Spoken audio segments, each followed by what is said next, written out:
Hail to you, subscribers and non-subscribers alike. I love you all.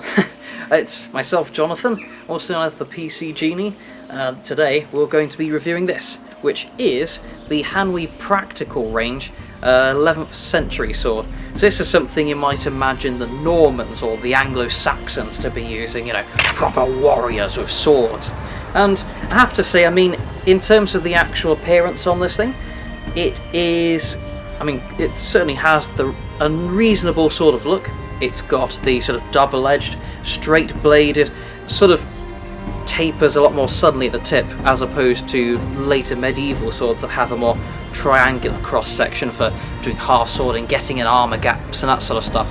Whereas these had more sort of basic functional points that would suddenly taper, which of course is an advantage when you're making a reenactment grade sword, so you can have that sort of rounded tip, which I will just show you a bit closer. There we are.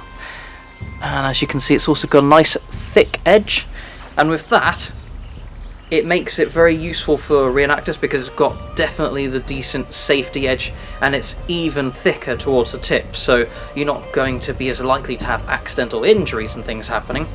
And it's also got, as you can see, one deep fuller going in, which is a very nice sort of appearance.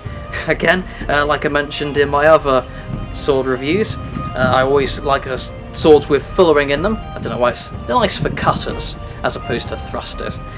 But in terms of the handling, obviously it's I guess it's trying to recreate the types of swords of that period, but it is, let's see, where's the point of balance? Right, so the point of balance is about here. Now, I don't know if you can notice that. I'll keep my hands here. That is a fair few inches in front of the crossguard. A couple more that you can actually see on some of the other types of swords you see perhaps later on in the medieval period. But again, that could make sense for recreating that time period where you'd actually see, rather than people using pole arms and that stuff and having a well-balanced sword as their backup weapon, you'd actually be seeing these sorts of things used with a large round shield on a single handle, which they can rotate and cut around.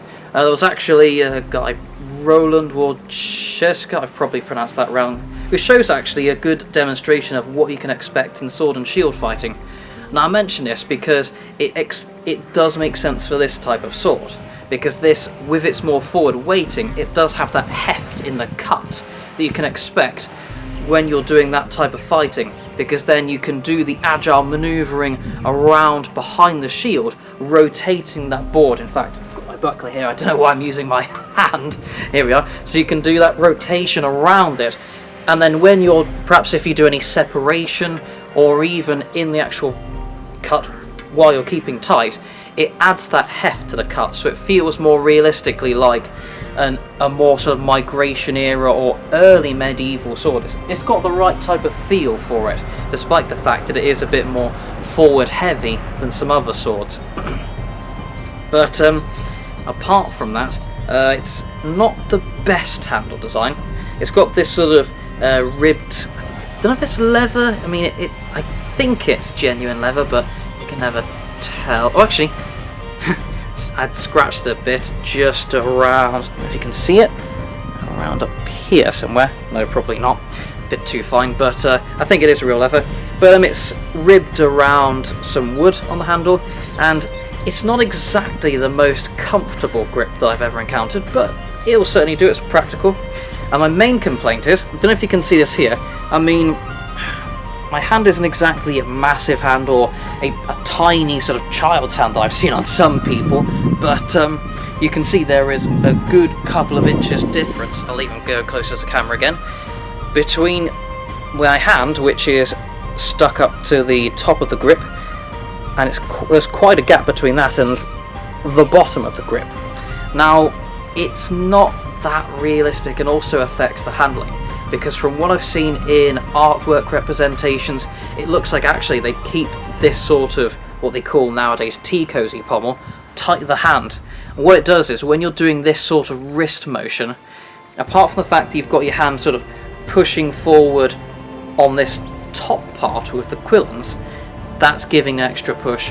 I find that also, with your hand stuck against the bottom, you also do pushing on the bottom loop as well. So it makes it, despite the extra weight that I mentioned earlier, well, the extra forward weighting I mentioned earlier, it makes it actually gain agility in the cut, even though you do need to stick to a hammer grip as opposed to what people like Scalagrim and the others call a sort of handshake grip or a sort of thumb over type grip.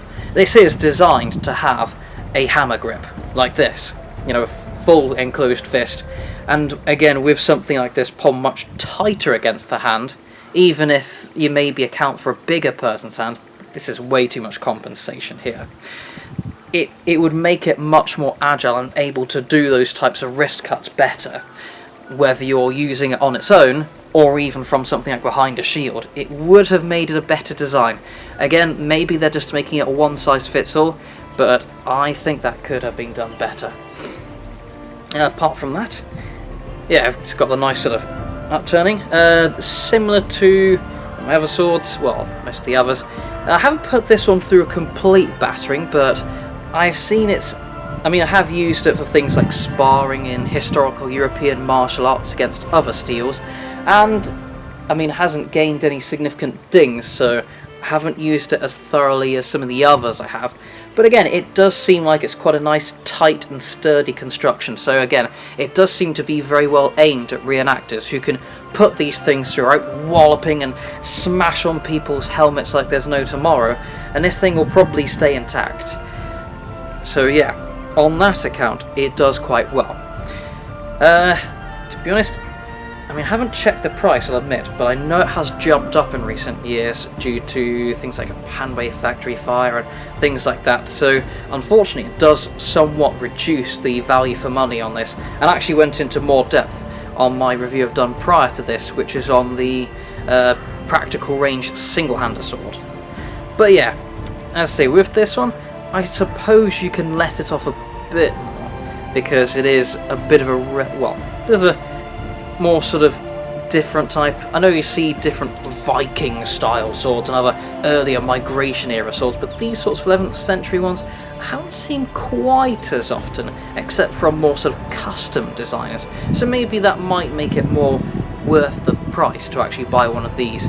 It's up to you really, but again, with the way it handles, you can almost imagine it as halfway between an arming sword, like you'd see in the later medieval periods, with those agile thrusting ones and good quick cuts to have good agility behind a buckler or those sorts of things, halfway between that and an axe.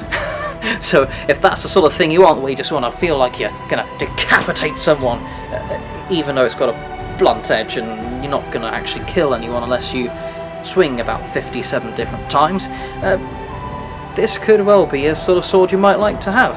I don't know, it's up to you of course. But hope you enjoyed this review, and see you next time. Oops, sorry, nearly forgot to mention. I had mentioned the other review, but this has a nice sort of set of loops to fit on a belt on its scabbard, which comes with it for free. It's not bad. It's quite thin, so it needs to go on a proper medieval belt, not a more sort of modern, broader belt. But with the resin filling, I mean, from a distance it might look like a sort of wooden type of scabbard, but I don't know if you can tell it through this camera, even though I've got a brand new one now. When you actually take a bit of a closer look at it, like say you're hour distance away, to be honest, you can really tell it's got a plasticky kind of look. So if you are going to do things like reenactment, basically I'd recommend probably getting something like a custom leather sheath, or maybe something like some sort of belt frog or equivalent that you can use instead. But that's my recommendation.